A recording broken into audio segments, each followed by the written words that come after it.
Kamalpur DWS executive ইঞ্জিনিয়ারের division অফিসে তালা দফতরের কর্তাদের মর্জিমাফিক খোলার অভিযোগ প্রমাণিত হয় সোমবার। দফতরের গেটের তালা বেলা প্রায় 12টায় খোলা হলে গেটের বাইরে দাঁড়িয়ে থাকা কর্মচারীদের ভেতরে প্রবেশ করতে দেখা যায়। সোমবার কমলপুর ডিডব্লিউএস ডিভিশন অফিসের কর্মচারীরা সময় মতো অফিসে আসলেও প্রায় 12টার সময় গেটের তালা খোলা হয়, কিন্তু দফতরের এক্সিকিউটিভ ইঞ্জিনিয়ার তখনও অফিসে আসেননি।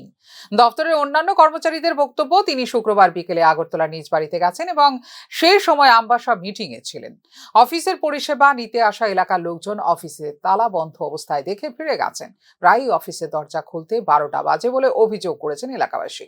অফিসের তালা খুলতে দেরি হওয়ার বিষয়ে জানতে চাইলে কর্মচারীরা নানা অজুহাতে বিষয়টি এড়িয়ে যাওয়ার চেষ্টা করে। তালা কেন 11:40 বাজে এখন? তালা কেন অন্যদিন তো খোলা হয়, আজকে গ্যারেজে খোলা হয়েছে না, যে ওই ঘর সাফ করে তাই একবার ফোন করে আমার কাছে, দিদি তালা খুলতেছে না, এই মধ্যে নষ্ট হয়েছে, তো কেডা কেডা বলে তালা করছিল, কিন্তু তালা খোলা হয়েছে না। এরপরে কেমনে জানি ভাঙ্গা ওই ঢুকো হয়েছে নিচেরটা, হ্যাঁ, নিচেরটা, কিন্তু উপরেরটা কেড়ে খোলা। উপরটা কি অফিস?